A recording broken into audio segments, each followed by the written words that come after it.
100 കൂട്ടം കാര്യങ്ങളുള്ളപ്പോഴാണോ ഇങ്ങനെ കുന്തം വിഴിഞ്ഞ കണക്ക് നിക്കണേ? പച്ചക്കറിയും പലവഞ്ഞവും രാവിലെ എത്തൂന്ന് പറഞ്ഞിട്ട് അത് വന്നോ ഇല്ലയോ നോക്കിയോ? ദൂരെ നിന്ന് വരുന്നവർക്കുള്ള താമസ സൗകര്യം ഏർപ്പാടാക്കിയോ? പൂവും മാലയും ബൊക്കെ നാളെ വെളുപ്പിനെ ഇവിടെ എത്തുവോ? ഒന്നും പറഞ്ഞിട്ട് കാര്യമില്ല. ഒന്ന് നിന്നേ, ഒരു കാര്യം അറിയാനുണ്ടായിരുന്നു. എന്താ? പെണ്ണിന്റെ തന്ത നീയോ ഞാനോ? അതെന്താ മുതലാളിക്ക് പെട്ടെന്നൊരു സംശയം? മുതലാളി വിഷമിക്കണ്ട, ഞാൻ ചേച്ചിയോട് ചോദിക്കാം. ആ അർത്ഥത്തിലല്ല ഞാൻ ചോദിച്ചത്. തന്തയ്ക്ക് വേറെ അർത്ഥം കേട്ടോ. ഞാൻ ചോദിച്ചത് ഈ വീട്ടിലെ ഗ്രഹനാഥൻ നീയാണോ ഞാനാണോ എന്നാ. ഗ്രഹനാഥൻ മുതലാളി എന്നാ, എന്നാൽ ഫുൾ ഉത്തരവാദിത്വം എനിക്കാ. എന്നാ പിന്നെ നോക്കി നിൽക്കാതെ എന്നോട് ആജ്ഞാപിച്ച് അവളെ പോയി ചെയ്യടാ. അവന്റെ ഒരു അങ്ങോട്ടേക്കോട്ടെ. ആദ്യം പാചകം ഒന്ന് ടെസ്റ്റ് ചെയ്യട്ടെ. ഭയങ്കര വിശപ്പ്. നീർക്കോലിയുടെ രൂപവും പെരുമ്പാമ്പിന്റെ വിശപ്പും. എന്താ അകത്തൊരു ബഹളം? ഒരല്പം കുടുംബകാരി എന്റെ മോളും ഭാര്യയായിട്ട് പങ്കുവെച്ചതാ. എന്താ കുഴപ്പമുണ്ടോ? എനിക്ക് മനസ്സിലായി. എന്ത്? പെണ്ണിന്റെ അച്ഛനാരാണെന്ന് ചേച്ചിയോട് പോയി ചോദിച്ചില്ലേ?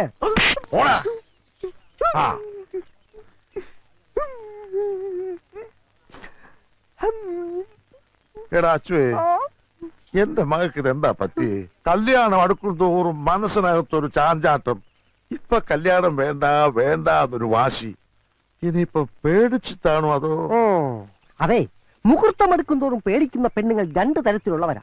ഒന്ന് പിഴച്ച പെണ്ണ്, 2 പ്രേമിച്ച പെണ്ണ്. ഇത് ഏത് വകുപ്പിലാ മോളെന്ന് പോയി ചോദിക്കും. എടാ ചത്തേ, എന്റെ മോള് കുടുംബത്തിൽ പറഞ്ഞവളാണ്. എന്ത് കരുതി ആയിക്കൂടുന്നുണ്ടോ? ചേട്ടനെ വിളിച്ചായിരുന്നോ? പോയി അരി വെക്കണോ കോപ്പേ?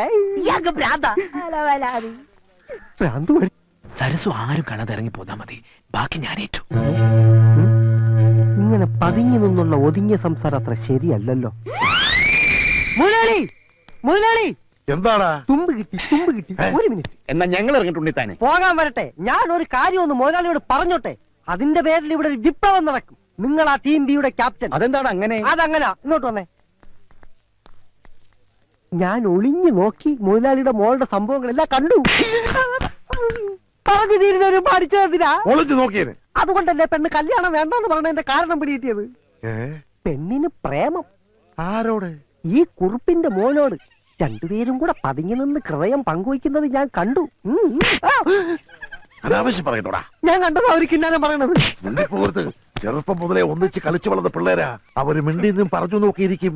അതിന് പുതിയ വ്യാഖ്യാനങ്ങൾ കണ്ടുപിടിക്കാൻ ശ്രമിച്ചാൽ നിന്റെ പല്ല് മുഴുവൻ താഴെ കിടക്കും. പോടാ.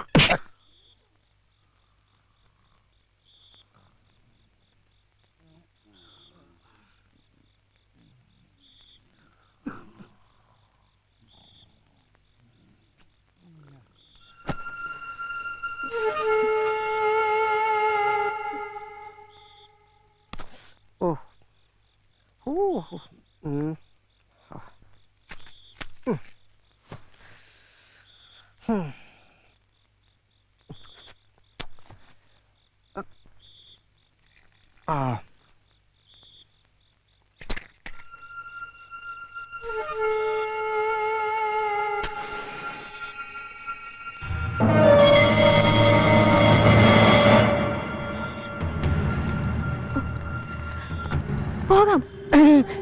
അയ്യോ, എന്താ?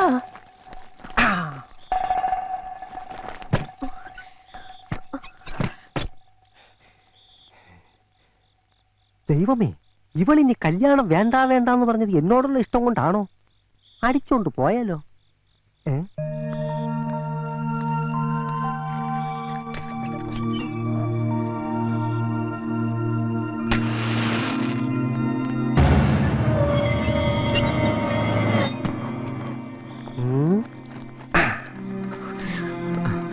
ആരും കണ്ടില്ല. അച്ചു കണ്ടു. അബദ്ധം പറ്റിയതാ. വേഗം വാ.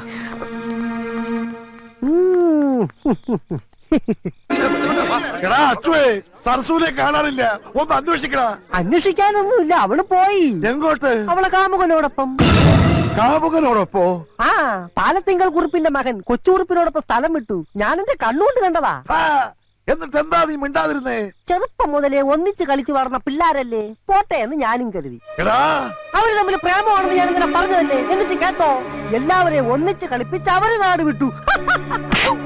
ചെറുക്കലെ കൂട്ടിന് വരുമ്പോ പെണ്ണില്ലെങ്കിൽ ഞാൻ എന്തോ പറയും. മുതലാളിക്ക് പറയാൻ ബുദ്ധിമുട്ടാണെങ്കിൽ ഞാൻ പറയാം. എന്ത്? പെണ്ണോളിച്ചോടിയെന്ന്. പോടാ. അവര് നാട് വിടുമ്പോ എനിക്ക് പിടിക്കണം. നമസ്കാരം. നമസ്കാരം. ഓച്ചിറ പ്രദേശത്തേക്ക് എത്തിയോ? നിങ്ങളെ കൊണ്ടുവരാൻ അച്ചു സ്റ്റേഷനിൽ എത്തിയില്ലേ? കണ്ടില്ല. കൊട്ടേഷൻ കിട്ടിയ പാടെ ഞങ്ങൾക്ക് പുറപ്പെട്ടു. എന്റെ മോളുടെ വിവാഹം ഒരു യുദ്ധത്തിലൂടെ നടക്കൂ.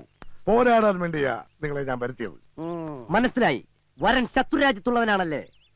അല്ല, ഈ നാട്ടുകാരനാ. സന്തോഷം. ഒരു യാത്ര ഒഴിവായി. പിന്നൊരു കാര്യം, കല്യാണത്തിന് പ്രഥമനും പാൽപായസവും ഒക്കെ വേണം. ഒരു സദ്യ ഉണ്ടിട്ട് ഒരുപാട് നാളുകളായി. സദ്യ ഉണ്ണാനല്ല, ഗുണ്ടാപ്പണിക്കാ വരുത്തിയത്. അക്കാര്യത്തിൽ വിശ്വസിക്കാം. ചെറുക്കനെ കൊന്നാണെങ്കിലും ഞങ്ങൾ കൊണ്ടുവരും. ശവത്തിനെ അല്ല കിട്ടേണ്ടത്, എനിക്കവനെ ജീവനോടെ വേണം. എന്നാലൊരു ഐഡിയ, ചെക്കനെ പിടിച്ച് മുന്നിലിട്ട് തന്നാൽ ഒരു പോറല് പോലും ഏൽപ്പിക്കാതെ ഇവിടെ എത്തിക്കുന്ന കാര്യം ഞങ്ങൾ ഏറ്റു. ആ, മണ്ടന്മാരാണല്ലേ? അല്ല, ഗുണ്ടകളാ. രണ്ടും ഒന്ന് തന്നെ. ഇനി വേറൊരു മണ്ടൻ നിങ്ങളെ തിരക്ക് റെയിൽവേ സ്റ്റേഷനിൽ കിടന്ന് കറങ്ങുന്നുണ്ടാവും.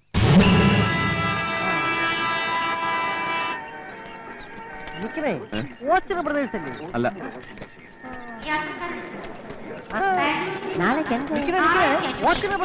അല്ല, കായംകുളം പ്രദേശ.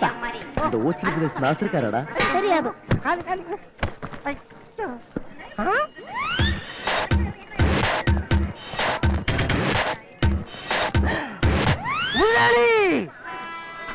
ഹായ് അച്ഛാ. സ്വന്തം തന്തയേക്കാൾ ഇവന് നിന്നോടാണ് കാര്യമെന്ന് ഇപ്പൊ മനസ്സിലായി. അത് പിന്നെ ഞാൻ ഇവന്റെ നന്മയ്ക്ക് വേണ്ടിയേ പ്രവർത്തിക്കൂന്ന് ഇവൻ അറിയാം. ഇപ്പൊ എന്നെ കൊണ്ടുവന്നിരിക്കുന്നത് തന്നെ അതിനല്ലേ. നീ നാട്ടിലെത്തിയ കാര്യം ആരും അറിയണ്ട. നിന്നെ കണ്ടാ ഉണ്ണിത്താൻ റാഞ്ചി കൊണ്ടുപോകും. കാര്യങ്ങളൊക്കെ നിനക്കും അറിയാലോ അല്ലേ? ചിലതൊക്കെ ഇവൻ പറഞ്ഞു. എന്നാ പോവാം. നീ ഇതിൽ കയറണ്ട, ആ വണ്ടി കയറിയാ മതി. ഞാൻ ബുദ്ധിപൂർവ്വം അറേഞ്ച് ചെയ്തതാ. നീ ആ വണ്ടിയും കൊണ്ട് ആൽത്തറ ചുറ്റി മണ്ണ് റോഡിലൂടെ എത്തിയാ മതി. ഇങ്ങനെ പേടിച്ചല്ലെങ്കിൽ ഈ നാട്ടിൽ ജീവിക്കും. നിന്റെ കല്യാണം കഴിയുന്നവരെ ഇങ്ങനെയൊക്കെ മതി. ചെല്ലടാ. നീൻകുട്ടി, നീ ഇതിലോട്ട് കയറ്. ആ ഗ്ലാസ് അങ്ങ് കയറ്റിക്കോ, അല്ലെങ്കിൽ നിന്നെ കുറിച്ച് അന്വേഷണം വേറെ വരും. നീയും പൊക്കിക്കോ ഗ്ലാസ്.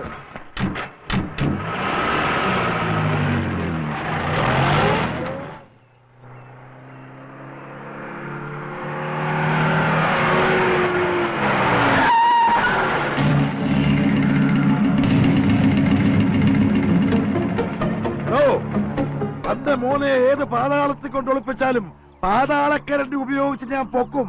ഞാനാ ആ പാതാളക്കരണ്ടി. പുറത്തേക്ക് ഇറങ്ങി വാടോ കുറുമേ. കേസ് കൊടുക്കും, പിണ്ണാക്ക് തീറ്റിക്കും എന്നൊക്കെ പറഞ്ഞ് കുറച്ചുനാൾ മുമ്പ് നീ എന്റെ വീട്ടിൽ വന്ന് വിപ്ലവം സൃഷ്ടിച്ചില്ലേ? അപ്പോഴേ എനിക്ക് തോന്നി നിന്റെ മകനെ നീ തന്നെ മുക്കിയതായിരിക്കുന്നു. മുക്കാൻ അവനെന്താ തുള്ളിനീല? വാചക വലിച്ച് നിൽക്കാതെ ഇറക്കി വിടറാ അവനെ. ഇറക്കി വിടാനായിട്ട് പിടിച്ച് കയറ്റിച്ചില്ലല്ലോ ഞാൻ അവനെ. ഞാൻ കണ്ടതാ. പിടിച്ചിറക്കില്ലടാ. പിടിച്ചിറക്കവനെ.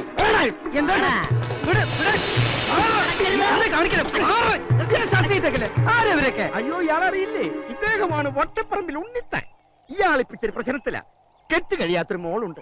ആര് ഈ നാട്ടിൽ വന്നാലും മോളെ കെട്ടണം എന്ന് പറഞ്ഞുകൊണ്ട് വരും. നിനക്ക് പറ്റുമോ ഇയാളെ മോളെ കെട്ടാൻ? അയ്യേ, എന്നെ കൊണ്ട് പറ്റില്ല. സോറി ടോണിത്താൻ ചേട്ടാ.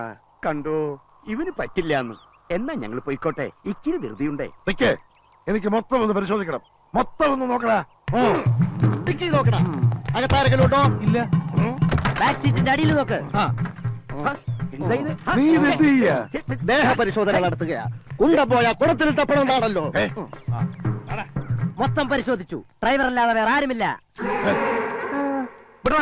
ഉണ്ണിത്താനെ, ഇനി പരിശോധിക്കാൻ എന്റെ അണ്ടർവെയറിന്റെ പോക്കറ്റ് ബാക്കിയുണ്ട്. വേണം. അയ്യോ വേണ്ട. എവിടെ? തൊട്ടുപോകരുത്. നീ വണ്ടി കയറണം മോനെ. മാറാ. അല്ല മുതലാളി, അതൊക്കെ എവിടെ?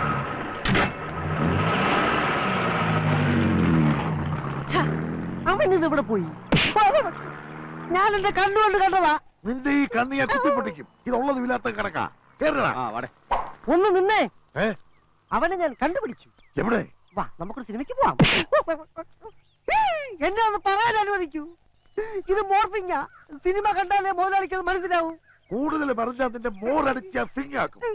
എന്റെ മുതലാളി, ഇത് കമ്പ്യൂട്ടർ വിദ്യ. ഒരാളെ മറ്റൊരാളാക്കുന്ന ടെക്നോളജി. കൊച്ചുകുറുപ്പിനെ അയാൾ ബാംഗ്ലൂരിൽ കൊണ്ടുപോയി മോർഫിംഗ് നടത്തിയിട്ട് വരിക. ശരിയാണോടാ? സത്യം. ഈ വിദ്യ ഉപയോഗിച്ച് എന്നെ വേണമെങ്കിൽ മോഹൻലാലാക്കാം, മുതലാളിയെ കുരങ്ങാക്കാം, കഴുതയാക്കാം. ഇപ്പോഴും അത് തന്നെ ആണല്ലോ. വിട്ടികളെ, നീ പറഞ്ഞ വിദ്യ ഉള്ളതാണോടാ? സത്യം ഉള്ളത് തന്നെയാ. ഇതെന്താണോ നീ നേരത്തെ പറയാത്ത? ബുദ്ധി ഇപ്പോഴല്ലേ വന്നേ? പാവം, വെറുതെ തല്ലി.